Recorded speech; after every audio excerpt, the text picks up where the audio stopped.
കഴിഞ്ഞ ഈ സർക്കാർ അധികാരത്തിൽ വന്നതിന് ശേഷം എടുത്ത എല്ലാ നയങ്ങളും ഡിഫൻസ് മുതൽ സാമ്പത്തിക പരിഷ്കരണം മുതൽ എല്ലാത്തിനും തിരിച്ചടി കിട്ടി നിർമ്മലാ സീതാരാമൻ നടുക്കടലിൽ നിൽക്കുന്നതായിട്ടാണ് ഈ ബഡ്ജറ്റ് കാണുമ്പോൾ എനിക്ക് തോന്നുന്നത്.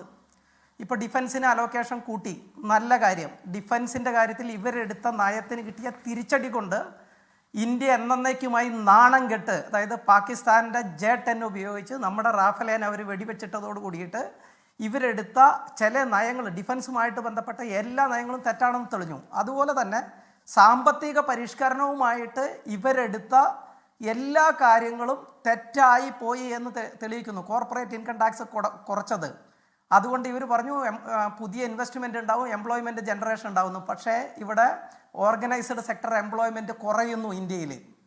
അതുപോലെ തന്നെ GST കുറയ്ക്കുന്ന സമയത്ത് ഇവർ പറഞ്ഞു എങ്ങനെയാണെന്ന് വെച്ച് കഴിഞ്ഞാൽ നമ്മളുടെ GDPയുടെ വലിയ കോൺട്രിബ്യൂഷൻ 55% കോൺട്രിബ്യൂട്ട് ചെയ്യുന്നത് പേഴ്സണൽ കൺസംഷനാണ്, അതുകൂടി ഗ്രോത്ത് കൂടുമെന്ന് പറഞ്ഞു. അങ്ങനെ ഗ്രോത്ത് കൂടുമെങ്കിൽ എന്തിനാണ് അടുത്ത വർഷത്തെ ഗ്രോത്ത് പ്രൊജക്ഷൻ കുറയ്ക്കുന്നത്?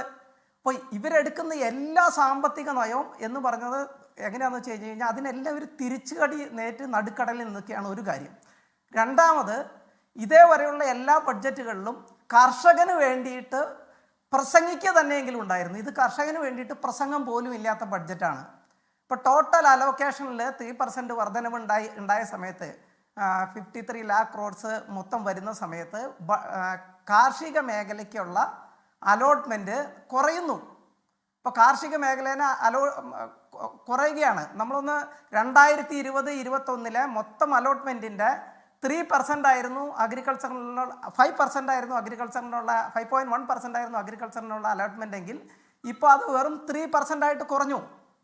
നമ്മളൊന്ന് മനസ്സിലാക്കേണ്ട കാര്യമുണ്ട്, ഇന്ത്യയിൽ ഏറ്റവും കൂടുതൽ ആളുകൾ തൊഴിൽ ചെയ്യുന്ന, ഏറ്റവും കൂടുതൽ ആളുകൾക്ക് വരുമാനം നൽകുന്ന ഒരു മേഖലയെ തുടർച്ചയായിട്ട് സർക്കാർ കൊല്ലുകയാണ് ചെയ്തുകൊണ്ടിരിക്കുന്നത്.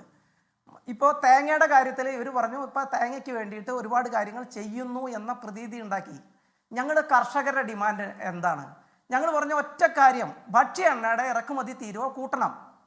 ഞങ്ങൾ എല്ലാ ബഡ്ജറ്റിന് മുമ്പ് വളരെ കൃത്യമായിട്ട് ഞങ്ങളുടെ ഡിമാൻഡുകൾ ഞങ്ങൾ കൊടുക്കാറുണ്ട്. ആ ഡിമാൻഡുകൾ വെച്ചിട്ട് ഇത് യാതൊരുവിധ നടപടികളും എടുക്കുന്നില്ല. നമ്മളുടെ ബൗണ്ട് താരിഫ് WTOയിൽ 150%, ഏറ്റവും കുറഞ്ഞ ഇറക്കുമതി തീരുവ നിശ്ചയിച്ച മലേഷ്യയുമായിട്ടുള്ള FTAയിലുള്ളത് 40% ക്രൂഡ് പാം ഓയിലിൻ്റെ, 45% പ്യൂരിഫൈഡ് പാം ഓയിലിൻ്റെ. ഈ ഇറക്കുമതി തീരുവന്ന് എവിടെ എത്തി? എത്രയ്ക്ക് കുറച്ചു? ഇതിൻ്റെ നേട്ടം ആർക്കാണ്? അദാനി ക്രൂഡ് ഓയിൽ ഇറക്കുമതി ചെയ്യുന്നു, ക്രൂഡ് പാം ഓയിൽ ഇറക്കുമതി ചെയ്യുന്നു, സംസ്കരിക്കുന്നു, വിതരണം ചെയ്യുന്നു, അദാനിക്ക് നേട്ടമുണ്ടാകുന്നു. ആ സമയത്ത് കേരളത്തിലെ കഴിഞ്ഞ 10-15 വർഷമായിട്ട് തേങ്ങയ്ക്ക് വിലയില്ലാത്തതുകൊണ്ട് കർഷകർ മുഴുവൻ തേങ്ങ കൃഷിയെ, നാളികേര കൃഷിയെ ഉപേക്ഷിച്ചു. വേണ്ടത്ര സംരക്ഷണങ്ങൾ നൽകാറായി ദക്ഷിണ ഭാരതത്തിലെ ആളുകൾ. അതുകൊണ്ട് തന്നെ കേരളത്തിലെ നാളികേര ഉൽപ്പാദനം കുറഞ്ഞു. ഇന്ത്യയിൽ മൊത്തം തന്നെ ഭക്ഷ്യ എണ്ണക്കുരുക്കളുടെ കൃഷി ഏതാണ്ട് വളരെയധികം പിന്നോട്ട് പോയി. നമ്മൾ 60% ഇറക്കുമതി ചെയ്യുന്ന സാഹചര്യത്തിലേക്ക് പോയി. അപ്പോൾ ഈ സർക്കാർ എടുത്ത നയങ്ങൾ കൊണ്ടാണ് ഈ കാര്യങ്ങളിലെല്ലാം തന്നെ തിരിച്ചടി നേരിട്ടുകൊണ്ടിരിക്കുന്നത്. അത് നോക്കുക. കൃഷിയുടെ കാര്യത്തിൽ ഇവർ പറഞ്ഞു പൾസസിൻ്റെ കാര്യത്തിൽ, പയറുവർഗ്ഗങ്ങളുടെ കാര്യം ആത്മനിർഭർ ഭാരത് കഴിഞ്ഞ വർഷം അലോട്ട് ചെയ്ത പ്രോജക്റ്റാണ്. അതിന് വേണ്ടിയിട്ട് 500 കോടി. അതുപോലെ തന്നെ എണ്ണക്കുരുക്കളുടെ കാര്യത്തിൽ സ്വയം പര്യാപ്തത ആത്മനിർഭർ എന്ന് പറഞ്ഞിട്ട് 1000 കോടി അലോട്ട് ചെയ്തു. ഇപ്പം നിങ്ങൾ റിയൽ എസ്റ്റിമേറ്റ് ഒന്ന് എടുത്തു നോക്കിക്കഴിഞ്ഞാൽ ഈ രണ്ടിലും 1 രൂപ പോലും ചിലവാക്കിയിട്ടില്ല. അപ്പോൾ എവിടെയാണ് നരേന്ദ്രമോദിയുടെ നല്ല ഭരണം? എന്താണ് ഇവർക്ക് ഇംപ്ലിമെൻറ്റ് ചെയ്യാൻ കഴിയുന്നത്?